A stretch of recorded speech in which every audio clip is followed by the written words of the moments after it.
Straight talk from Israel. You're listening to Israel News Talk Radio.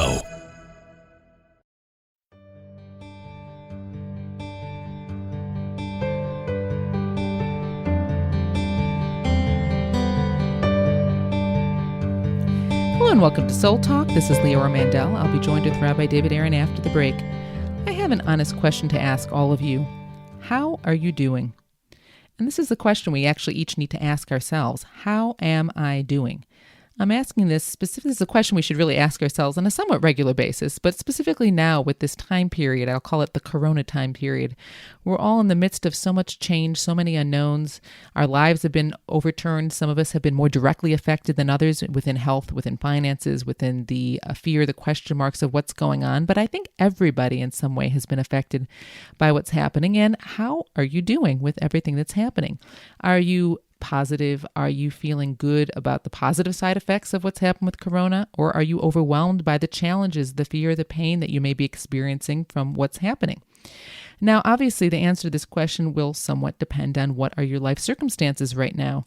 Have you been more directly affected, and therefore it's hard not to feel overwhelmed by what's happening and the pain and the fear of what's happening? Have you been less directly affected, and therefore it makes it a little bit easier to possibly feel better about the positive sides of what's happening, having more time with family, more time to think about what's going on in life, an opportunity to rework the trajectory of our lives, etc. The question is it merely the circumstances of what's going on in our life right now that determine whether or not we can feel positive and optimistic and find a sense of happiness in what's going on, or be in a place of real pain, real sorrow, real foreboding about what has happened and foreboding about what is to come? Is it just our life circumstances about what's going on during this time period, or is there something else that we possibly can do for ourselves to change our mindset, change our perspective, to put ourselves in a better place wherever we are right now, to put ourselves in a better place for thinking about, understanding, and responding to what's going on? And that's something that I would like to talk to the rabbi with after the break, is how in a time of challenge, in a time where the situation itself is ripe with uncertainties, fear, unknown, pain, there's so many of these negative emotions that can be attached to what's happening right now, this time period. So in a time like this, this is a global time, but I think we've all had personal times like this too. Is there something that we can do to change the experience for ourselves, especially if we're having a hard time, especially if we're struggling, especially if we're in a place that we'd rather not be, if we'd like to get to a more positive place? Are there things that we can do? Are there steps we can take to get ourselves there? When we return, Soul Talk, Rabbi David Aaron and Leora Mandel.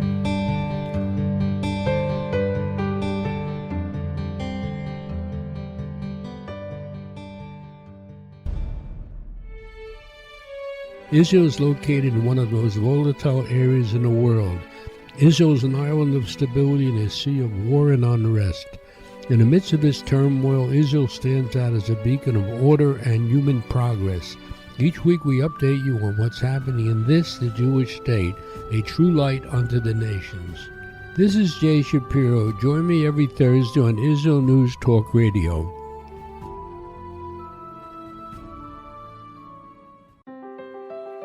Biblical. Be beautiful. Wear your crown. Wrapping is my crown. Do what married Jewish women have been doing for thousands of years. Celebrate the art of head wrapping. I'm Andrea Grinberg from Rapunzel.com. We have beautiful scarves, stunning accessories, scarves for faith, scarves for healing, and scarves for fun. Rapunzel.com. That's Rapunzel with a W. Or click on our banner on the Israel News Talk Radio homepage. Rapunzel.com. Beautiful scarves, stunning accessories paired with tutorials, support, and a vibrant community to give you everything you need to start and perfect your head covering journey. Don't forget, join the Rapunzel community group on Facebook to see, learn, and share your beautiful wraps. That's Rapunzel with a W on Facebook. I love Rapunzel. I love Rapunzel. I love Rapunzel. Get 10% off your purchase with promo code RADIO. Go now to Rapunzel.com.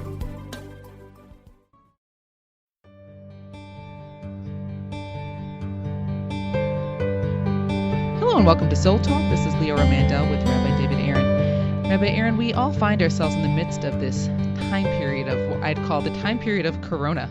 And one of the feelings that I keep coming up for me is just the realization that there's so much uncertainty. I mean, things can be okay today, tomorrow, who knows what will bring? Who knows who's going to be directly affected by this illness, whether it be from the illness itself or from the financial side of not having jobs.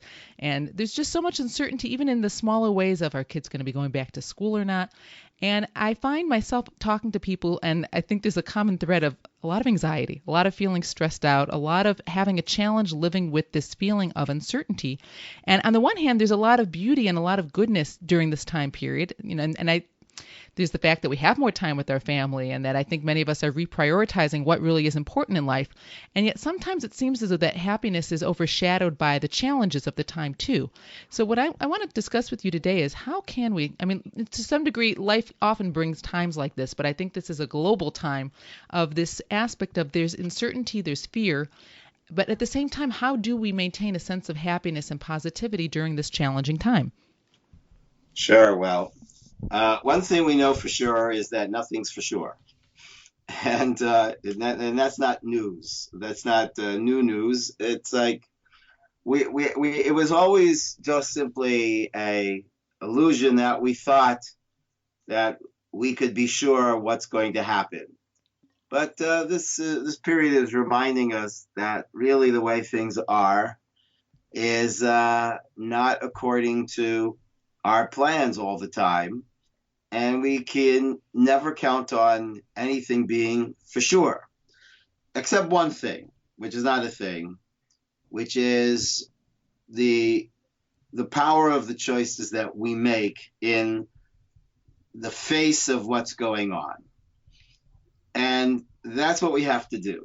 Happiness really is appropriately described as happiness because it's really what happens to you is, for most people's definition, happiness. If I win the lottery, I'm happy.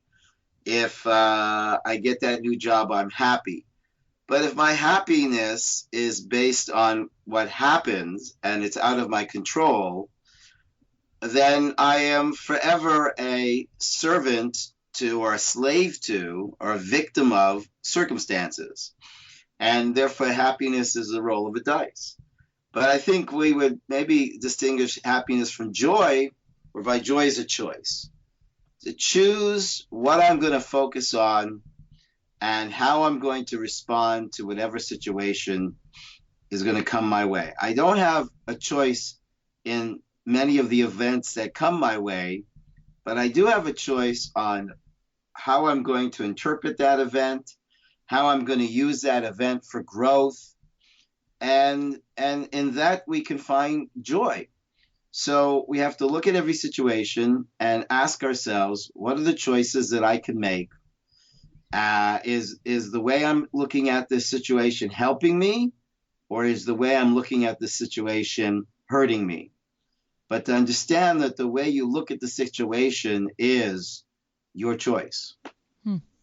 So it almost sounds like, to some degree, if I can consciously choose the state of being I want to be in based on how I choose to think about a situation. I think sometimes there's times where we're more naturally, more easily able to look at a situation, and the byproduct of that is feeling joy in our lives. But when we're not naturally going in that direction, if anything, naturally we're focusing on the fear, the challenges, the anxiety, the unknown, and that's creating feelings that are unpleasant for us. If we become aware of that, then it sounds like what you're saying, and then we consciously choose to say, I need to think about this, choose a different response to the situation, then we actually can then choose the feeling of happiness. Is happiness that feeling, or is it more of like we make enough choices in the way we think about a situation, the byproduct is we'll be in a different state of mind and then be in a different, have a different feeling? Right. It's about what I choose to do with what's happening in my life. It's not the conditions that I meet, but the choices that I make. I heard an amazing story about a woman or a girl, when she was 13, she was pregnant. She was an African-American girl, and she gave birth to a child at age 13. Now imagine what the future of that little baby is going to be. She's a baby born to a girl who herself is a little girl. That little girl wasn't able to raise her child and gave that baby over to her grandmother. Her grandmother was also living an overwhelming life, didn't pay that much attention to this little girl, and the little girl was sexually abused 3 times.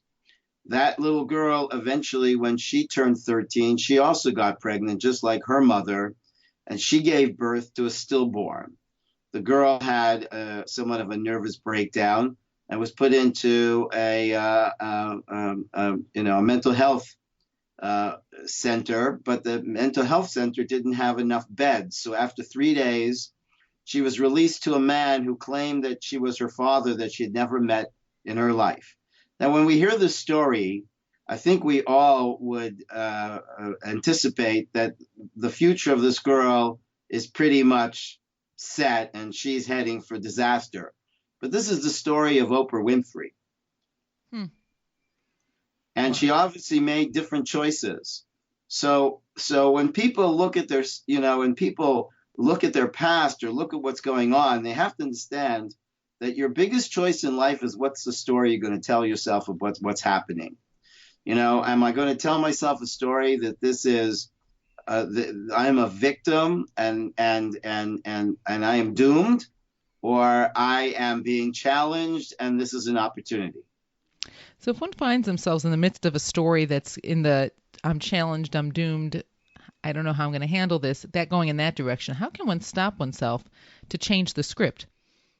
I mean, first, obviously, is the recognition. This, what we're talking about here, is so powerful. Realizing how the story that we're telling ourselves is determining so much of what we feel about our lives and what we're willing to do. And I think that's the incredible thing about Pesach. I don't know if we mentioned this in our previous discussion, but it hit me right before Pesach. Like, why is it that we celebrate freedom by telling over a story? Because that's it. The Haggadah is we're telling over the story.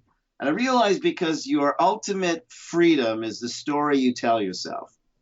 The Jewish people have been telling themselves a story that although we were slaves for over 200 years, and we were oppressed, we were abused, and we got out of Egypt.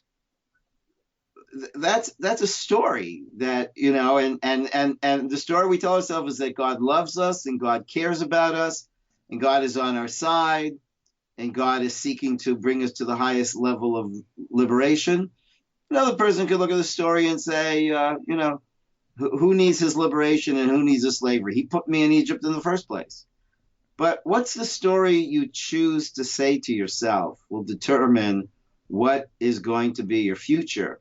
And so I think the more we appreciate and begin to identify what are the stories we're telling ourselves, and are they limiting us or are they empowering us? What is the story? It's interesting. I think oftentimes we're even more in touch with how we feel than what we're thinking, the story that we're telling ourselves. But I think a key to recognize if we're telling ourselves an empowering story or destructive story is if I'm feeling down, if I'm feeling anxious, if I'm filled with emotions that are challenging for me and bringing me down, then I really need to stop and say, what am I thinking? What am I telling myself? What are the thoughts going through my head? And we'll probably find that they're destructive thoughts. And as you're saying, the key, though, and why this is so important, I think so often we want to run away from facing ourselves and facing what's going on inside of us.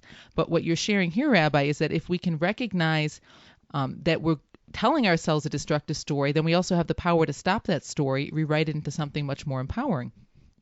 I remember it was Hanukkah. My daughter, she had taught herself how to play guitar, and she was at the time maybe 14, and she was playing guitar. And she said to me, Abba, you're musical. Why don't you learn to play guitar? So I said to her, well, my fingers are short. So she says, what's that got to do with it? I said, oh, no, you can't play guitar. People that play guitar have long fingers. She said, but Abba, I don't have long fingers. I said, no, your fingers are longer than mine. She says, I'll put up your hand. And she pressed her hand against mine, and her fingers were the same length as mine. And I realized that I had been telling myself this story for so many years that I could never play guitar because you need long fingers. And that's the that's the story I was telling myself, and everybody, they're not even aware of the story they've been telling themselves. But as you said, if I'm feeling down and despaired and disempowered and frustrated, angry, then I have to get back. What is the story that I'm telling myself, which is generating these emotions? And what's interesting is I think there's stories that we've been telling ourselves for years, whether it be because of things we've heard from other people, and we haven't necessarily examined if they're true or not. But all these stories come with us when we face a new situation. And that's probably likely what's happening now to so many of us, is that this situation is a new situation, but the stories we've been telling ourselves for years are affecting the way we view this situation. But what's so powerful about what you're sharing is that if we even we have to start somewhere. Start here. This is a great opportunity. If there's no place of challenge, then there's no place of work.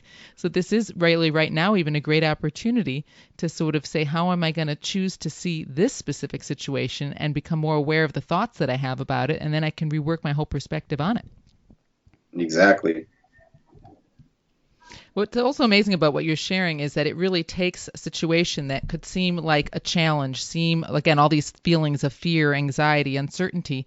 And what it does, what you're sharing with us, Rabbi, is it actually gives it a different view of seeing it as an opportunity. It's an opportunity to say, specifically when there's a challenge, it gives me an opportunity to rewrite my story on the perspective of how I'm going to see this challenge. And there's many aspects of it that I can see in a totally different light that will give me a totally different view, perspective, and feeling about the situation. When we return, Soul Talk, Rabbi David Aaron and Leora Mandel.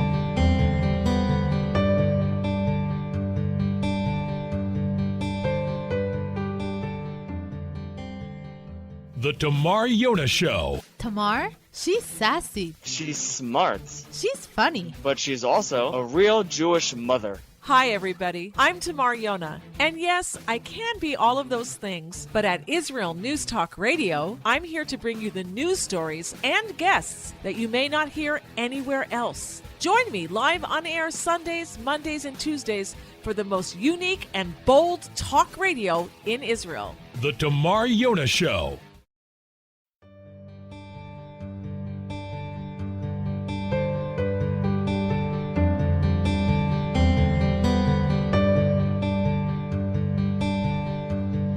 And welcome back to Soul Talk. Leora Mandel with Rabbi David Aaron.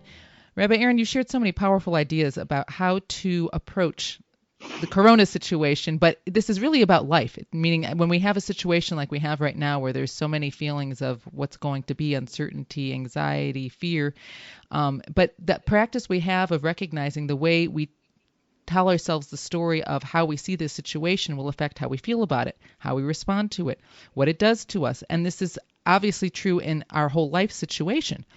I was thinking, though, I think one of the challenges we have is that we don't like feeling negative feelings. We don't like the feeling of fear. We don't like the feeling of uncertainty. We don't like the feeling of the unknown.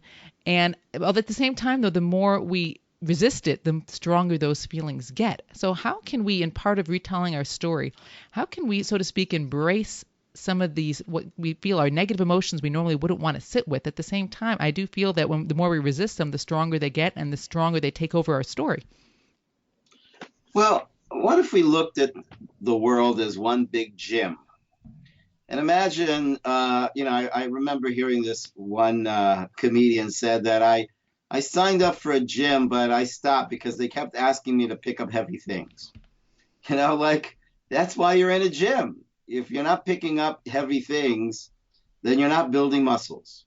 And so too, building character, rarely are people going to build strong character traits unless there are challenges that they are being faced with.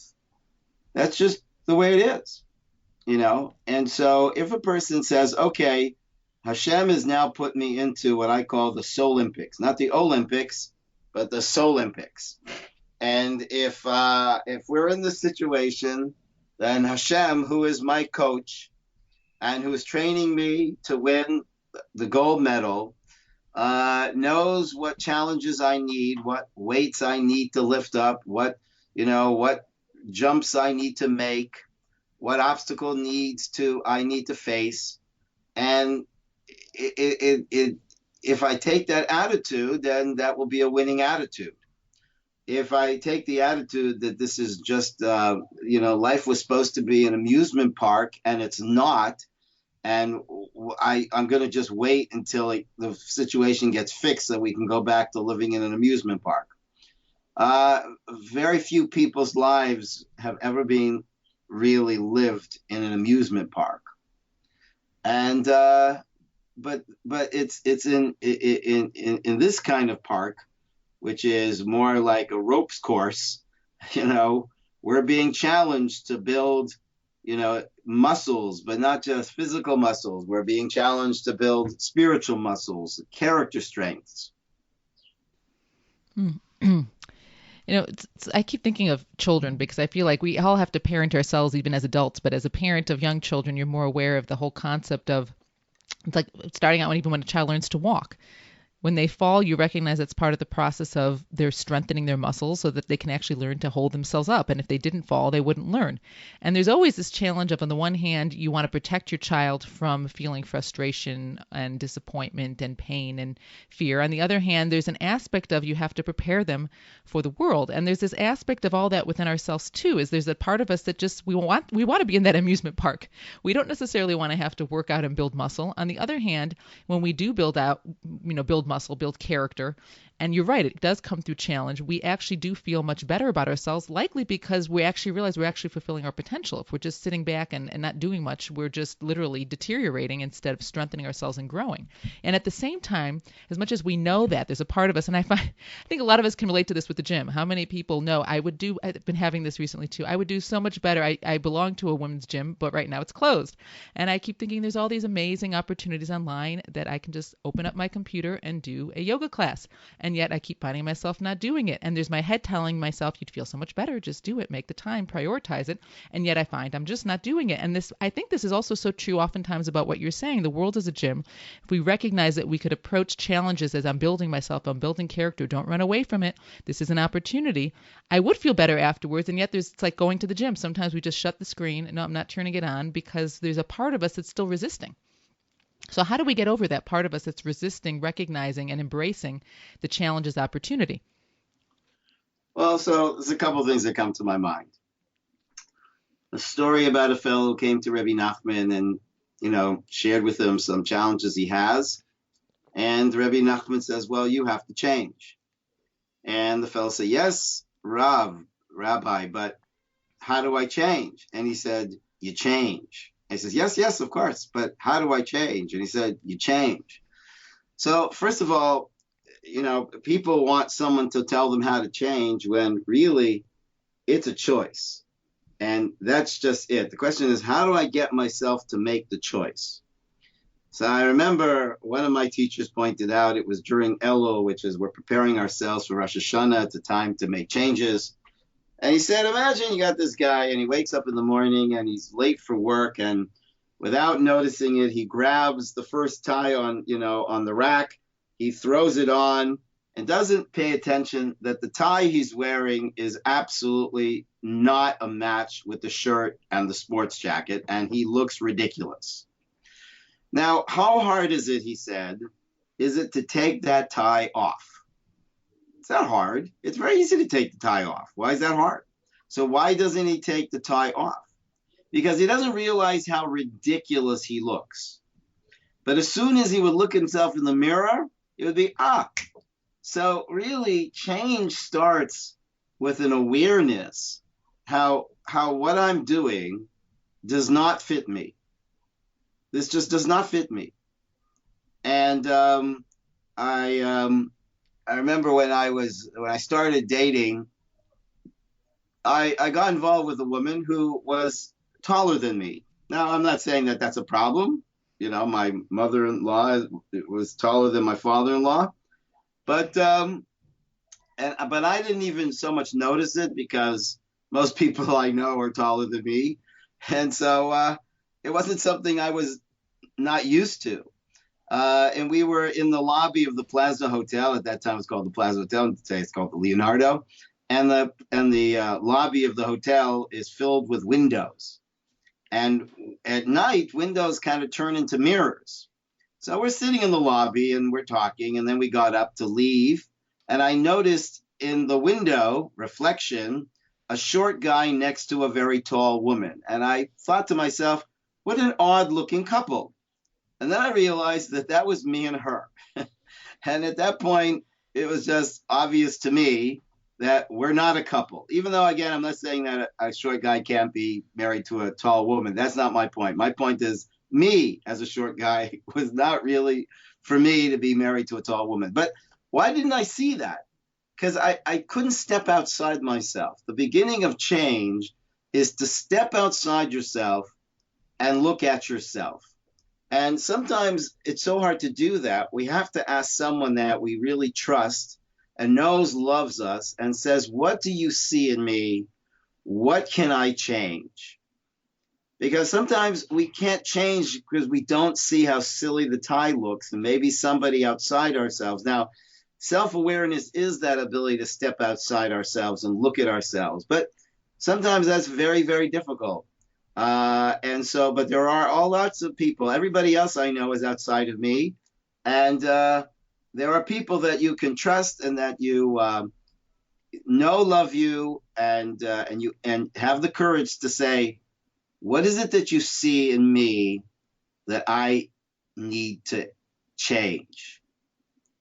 How can I make my life better? And I would ask the question, not what's wrong with me, but what do you suggest I do to make my life better? That's an easier thing to hear. I remember someone once pointed out that the reason why people fail at dieting is because of the word diet. Because diet suggests what I'm not going to eat.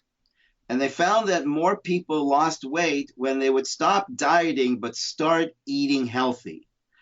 Eating healthy is I'm eating. Diet is telling me, I'm going to suffer. I'm not going to eat. And so the language that we use can so determine and how we look at what we're doing and whether we feel inspired to make a change or we feel challenged. This really connects to what we were talking about before, the story that we tell ourselves about any given situation. And stories that we tell ourselves, even in our own heads, are all using language. So the language we're speaking to ourselves, even about this, this is my great opportunity to rise to the occasion, or, this is such a challenge, I don't know how I'm going to deal with this. I mean, it's true. Is the climb up the mountain something that is a torture because I'm being forced to do it, or is it something that I can say, wow, this is my opportunity to face a challenge and feel good as I make progress through it? Right. Well, so we can either call it a problem or we can call it a challenge.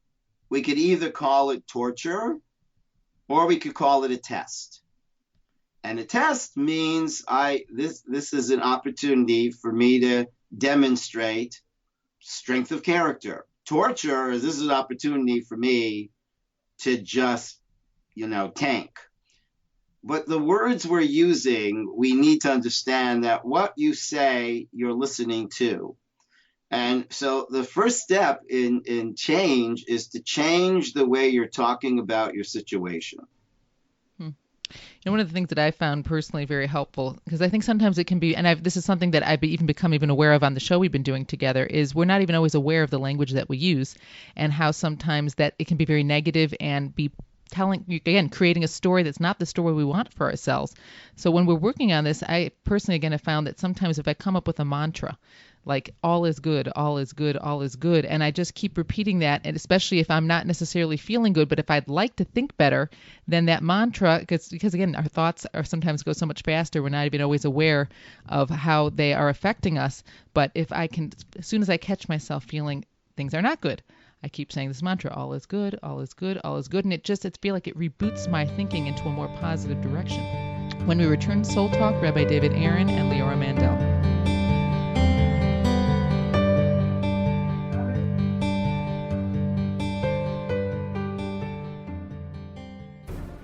In a time where feelings have become fact, where rational thought and common sense has disappeared, one man stands above it all. I'm Howie Sobiker, your political hitman. Political Hitman airs every Tuesday at 11:59 p.m. North American time, 7 a.m. Israeli time, only on Israel News Talk Radio. Are you interested in transforming your life, drawing closer to the Creator, and uncovering the deeper meanings and hidden treasures in the Hebrew Bible?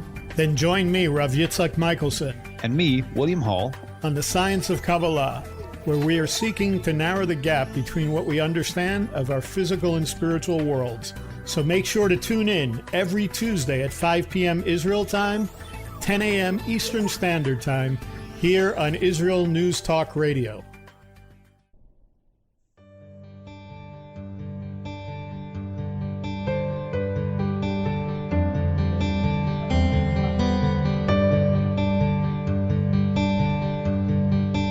And welcome back to Soul Talk. Leora Mandel with Rabbi David Aaron. Now I'm going to rephrase what we're talking about. We're talking about the opportunity of the challenge that we have in our present situation. Life always brings about possible challenges and opportunities for us to grow, to become bigger, to become stronger in a spiritual, emotional, and physical sense. And this whole situation with everything that's happening with Corona really is an opportunity for tremendous growth. But we have to choose to see this opportunity. And so much of the way we choose to see this as an opportunity is when the way we talk about this situation, the way we talk to ourselves about the situation. And one of the things I was sharing with everybody right before the break is the idea of, at least for myself, choosing a mantra that helps me refocus myself and reboot my thinking. First, I have to catch that I'm in a negative mode, but thinking in a positive direction. And that's why I really think, Rabbi, you were sharing the importance of having the self-awareness of what is the story we're telling ourselves. And then the action that we need to take to retell the story. Sometimes the action is trying to tweak our thinking. But then what are other things we can do in an action sense once we have that self-awareness that will rework how we feel? Right. Well, actually, I just want to back up just a little bit. There's a beautiful pasuk in Psalms 116, verse 10. It says, Ha'emanti ki adaber. I believed because I will speak. And what this pasuk is teaching us is that what I believe is being determined by speaking. I have to speak myself into that belief. And, thoughts are very hard to control, and especially to stop thinking something that makes you think about it. Like everybody knows, stop thinking about a pink elephant. Everybody's thinking about a pink elephant right now. Except people that are colorblind that don't know what pink looks like. But basically, you say, stop thinking about a pink elephant. You start thinking about a pink elephant. It's very hard to battle thoughts. And thoughts hit us. Thousands of thoughts are hitting us daily, and we don't know where some of these thoughts are coming from. So it's very hard to take control of that. But at the very least, we can take control of what we say and what we do, which will have an impact on what we will think. And so when a thought arises in our head, then we have to start talking to ourselves and questioning that thought. And so let's say you get a thought that this guy doesn't like me. So you out loud say, how do you know he doesn't like you? How are you sure he doesn't like you? What proof can you offer that he doesn't like you? And by talking back at these thoughts, you begin to get a handle on the thoughts.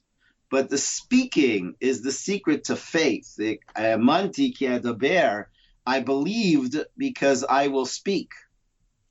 And so it's the what I'm choosing to speak about and how I'm speaking about what I'm speaking about and the choice and the actions that I'm choosing to do that will help me build the strategy to deal with the negative thoughts.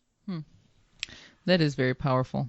Because it is true that we have more of an ability on our speech. And it is, it's very interesting. And going back to the parenting part, I always try to choose different parenting tools to more consciously work on. And one of the things that I found very powerful was the concept of positive speech with kids, in terms of you can tell a child what not to do, but it's more effective to say what to do. It also creates a more positive environment. So you can say, don't leave your dishes on the table, but instead say, please put your dishes in the sink. Don't stand up on the couch. Please sit down. It sounds like something small, but what I noticed is when I was working on that, even within my parenting, it really makes us so aware of how often we're saying things in the negative to ourselves, when you can say the same thing in the positive. And it, just like that, creates a totally different environment in a household, when instead of of don't do this, don't do this, don't do this. It's more specific about what to do. And it also is a more positive environment instead of don't all the time.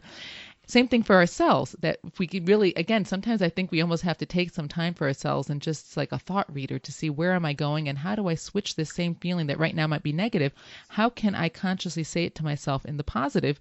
I'm still expressing that feeling, that emotion, but it's in a much more effective and positive, and it will make me feel better. Right. Well, you mentioned, take the time. Boy, if there's any time to take the time, Hashem just, opened up our schedule for so many people. A friend of mine is a very, very successful businessman. He and I are setting up to have a meeting on Sunday. And I said, so when's a good time for you? And he said, well, let me look at my schedule. Free. And Hashem has really challenged our schedule of time. And if there's ever been a time that we could take some time to really reflect on what do we really want, what really matters, what can we live with? Recently somebody threw out this challenge, and we should not know this challenge, but what if we had 1 week to live? What would we do with that week? And then ask ourselves the question, and why are we not doing that now? And I think that's a really helpful, clarifying thought to ask ourselves, well, during this time where Corona has slowed life down so much. I mean, I had, I think, 5 trips planned for this summer. I was going to Panama, I was going to Spain, I was going to Canada, I was going to South Africa. All that's not happening. And suddenly Hashem says, you know what? I want you to reconsider what you're doing and other ways that you can be effective. And that's been the challenge, But it all goes down to how do we see it? Like the businessman who all of a sudden has all this free time. Does he see, wow, what a great and this is the choice we have to make. This is a great opportunity that now I have time to focus on things I didn't have the time for before? Or am I going to focus on the other side of I don't have a business and this is a problem and what's going to be? Meaning they're both true. But the choice, I had this recently, it was so powerful. I was speaking to a friend of mine, and she has a large family, thank God, and runs her own business. And she was saying she was just a week before everything broke out with Corona here in Israel. She had been talking to Hashem and saying, I really would love to have more time with my children. And I have to figure out how to find this balance between running a business, and we need the finances, but I also want to have the time with my kids. And now her business has been shut down. And she was telling me how she feels like God gave her this gift. God listened to her prayers. And she's just spoken. And I was thinking, but you don't have money coming in right now. No, it's like you don't have money coming in right now. And and that's true. And she understands that, but she said, but I can't do anything about that right now. So I might as well focus. It's like what we're talking about here. I was so blown away. She's like, I can't do anything about that part. So I might as well focus on the gift of I have all this time with my children that I normally don't have. And that, but again, she chose to focus on that side. There's both sides are true, but what do we choose to focus on? And people who can do this are very inspiring. And for those of us who are trying to do this, I think there's a conversation here for me and for many of us is giving us the tools about how we can most effectively do it. All right. And it starts with talking the right talk, which could hopefully lead us to the right walk. And then we can get to the right thought. And, recently I heard a nice TED talk where the speaker asked the audience, how many of you here want to win the lottery? Everybody put up their hand. And then the speaker asked, and who here has bought a lottery ticket in the last month? Nobody put up their hand. So she said, wait a second, you're saying that you want to win the lottery, but you don't buy the ticket. And she pointed out that that's because people make the mistake to think that we do what we want, and it's not true. We do what we expect. And the reason why you didn't buy the lottery ticket is because you don't expect to win. And so really it starts with what are your expectations, which really beautifully works out with our teachings, which is everything in our teaching flows from what's called chachma. And chachma, a chacham, a wise person, is a ro'et nolad, one who sees the birth, which is really someone who is expecting. And what really charges our life and drives us forward is our expectations. And I think that's what we have to look at. What are our expectations. If we sit in this time right now and say, I have no expectations of anything positive that could come out of this, well, then nothing positive will come out of this, and we're not going to take any action that will help us get to something positive. If we look at the situation and say, you know what, there's an opportunity here, and I expect to win at this pandemic, in my life, well, then they will take action towards that victory. But if people don't, so I think it's important that sometimes we confuse ourselves, say, listen, I want it, but no, it's not enough to want it. It's to expect it. It's so powerful about what you're sharing. When you were first talking about what are our expectations, I was thinking, well, we can't have any expectations right now because this is a time period where we have to recognize we can't control the situation, and we have to be able to embrace uncertainty. And yet what's powerful about what you're sharing is in every aspect of what we can't do, there also is what we can do. So if we're having expectations and getting frustrated that we can't expect because we really don't know what's going to be, we're going to be frustrated. But if we focus on the side of expectation that you're talking about, which is the side that we do have control over, the kinds of expectations for what do I expect of myself, of my responses, of my attitude, of my story in this situation, then we're really empowered. Well, it depends what the lottery ticket is. If I think the lottery ticket is $1 million, and I don't expect to win that, but if I think the lottery ticket is my marriage, my family, my health, working on lowering my stress level and building my health, what is it that I expect I could actually accomplish during this time? And I think that will become the North Star of being able to cope better and use this time in a way that we can be more productive. And really, again, it comes down to what is the story we're going to choose to tell ourselves, and that we are empowered because we have the choice of how every challenge and every opportunity, how we choose to see it, what are the words, what are the language, what's the story we want to tell ourselves, what's the story we want to be a part of. And this is a choice that we are empowered to make. And I want to thank you all for joining us. Soul Talk, Rabbi David Aaron and Leora Mandel.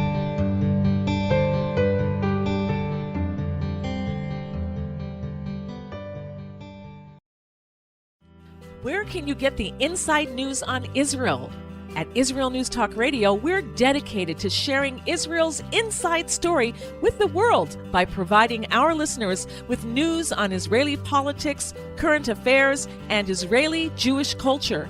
The Israel News Talk Radio homepage also provides you, the listener, with useful information at your fingertips, with scrolling news headlines, weather, currency exchange, Shabbat candlelighting times, and so much more. Our radio programming is always accessible and on demand. We operate absolutely free of charge for everyone, everywhere.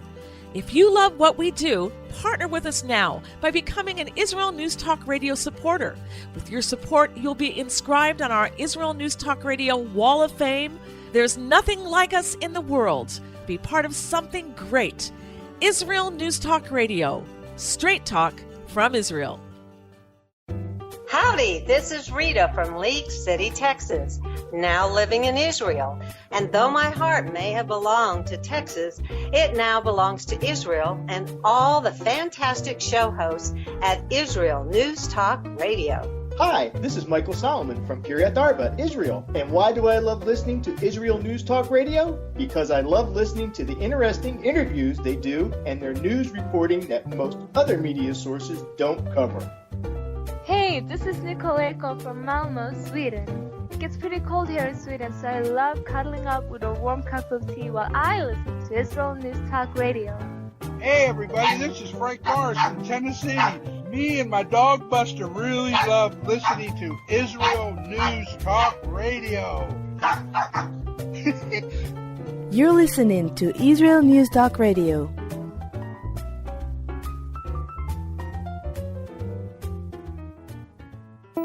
News, opinion, and more. You're listening to Israel News Talk Radio.